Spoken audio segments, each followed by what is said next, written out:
Bonjour à tous et à toutes et bienvenue sur ma chaîne Un stylo à la main. Aujourd'hui, je vous présente le Moonman T1.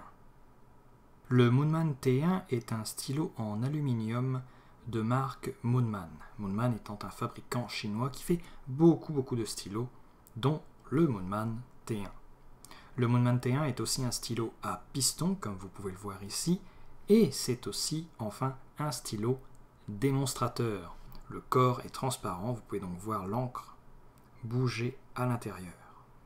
On est ici en présence d'un stylo de taille standard, avec un capuchon en aluminium, un corps en plastique et un piston lui aussi en aluminium.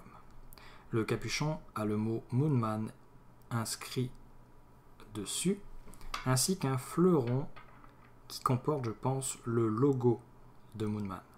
Le capuchon se dévisse pour révéler une section, elle aussi, en aluminium.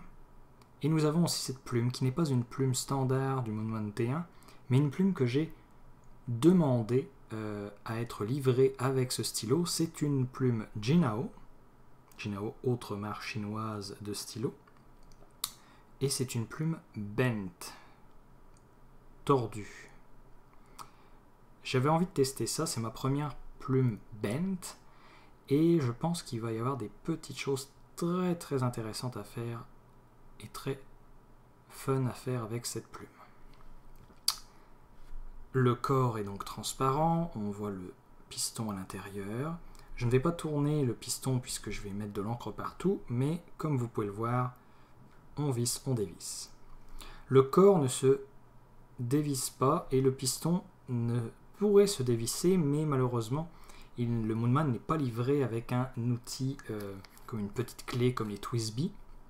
Et donc malheureusement, on ne peut pas dévisser le piston pour le moment. Il y a des vidéos sur internet qui nous montrent comment démonter son Moonman T1, ce qui serait pratique parce que ça permettrait de mieux le nettoyer. Mais pour le moment, je ne me suis pas encore renseigné davantage.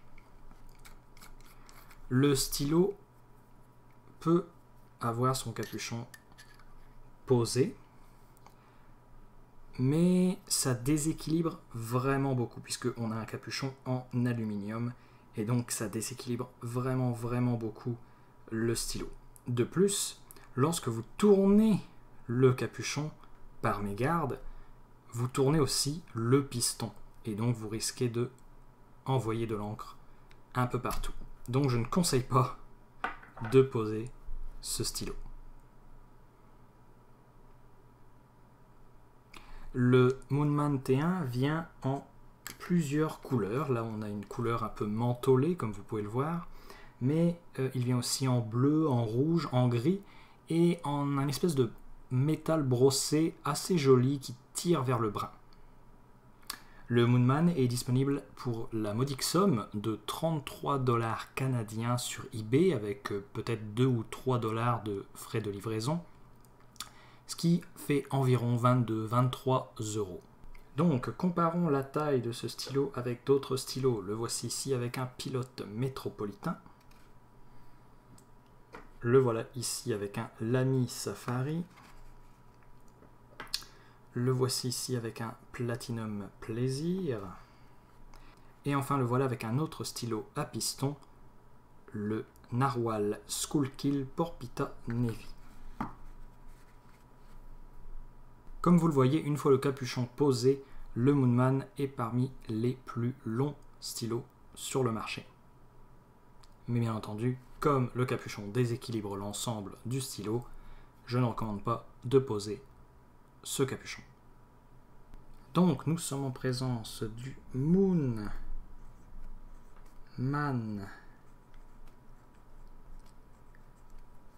T1. Et comme vous pouvez le voir tout de suite, c'est le fun écrire avec une plume tordue.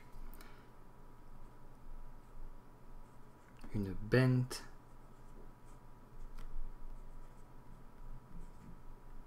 nib. Vous voyez que ça libère beaucoup d'encre. Cette encre d'ailleurs, qui est de la même couleur à peu près que le stylo, c'est la Soft Mint de Diamine. Vous voyez, c'est vraiment similaire. Donc comme je vous le dis, ça libère beaucoup d'encre. C'est assez impressionnant. On peut faire pas mal de variations de lignes avec cette plume.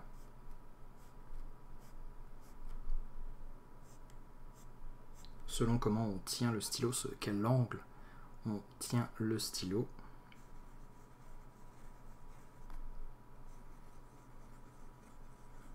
Par contre, on voit que l'encre a beaucoup de mal à sécher, forcément il y a beaucoup d'encre sur le papier. Pour l'écriture inversée, on passe rapidement à de l'extra fin, voire de l'extra fin. C'est assez scratchy, mais pas tant que ça. Par contre, un problème que j'ai trouvé avec ce stylo, et surtout avec cette plume, c'est que comme ça demande beaucoup d'encre, l'encre, en tout cas celle-ci, l'encre de Diamine, met beaucoup de temps à arriver dans le feed. Si on garde son stylo dans un étui couché ou debout, ça se peut que l'encre s'en aille vraiment du feed, puis ça met beaucoup de temps à revenir à l'intérieur de ce feed en plastique et donc à l'intérieur de la partie plumesque, si j'ai envie de dire.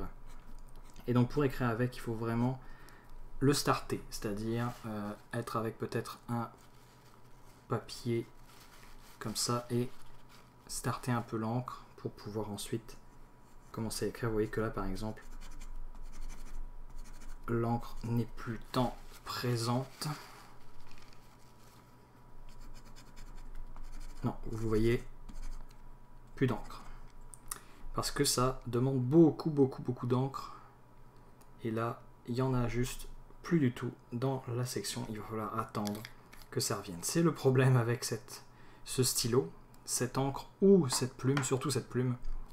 Mais vous voyez que quand ça marche, on peut faire vraiment des trucs assez cool. Donc, je recommande ce stylo avec une plume normale. C'est un stylo pas cher, qui est en aluminium, qui permettra de faire beaucoup de choses, surtout avec son piston. Pas besoin d'acheter un convertible ou des cartouches.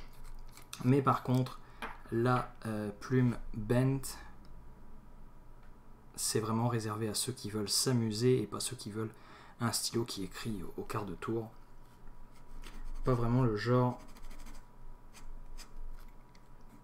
de plume que je recommanderais. Non, il est impossible pour moi d'écrire en ce moment. Je vais essayer de la starter un petit peu, peut-être en la secouant un petit peu, et revoilà de l'encre. Voilà. Donc j'ai tourné un peu le piston ici pour faire revenir de l'encre dans la plume, mais il faut avoir un papier tissu, papier sopalin, essuie-tout, sinon ça fait beaucoup de dégâts. Donc voilà, merci d'avoir regardé cette présentation rapide du Moonman T1. Moi je vous dis à la prochaine. N'hésitez pas à vous abonner, à liker, à commenter. Cliquez sur la petite cloche pour recevoir des notifications à chaque fois qu'une vidéo apparaît sur ma chaîne. Merci beaucoup et à la prochaine.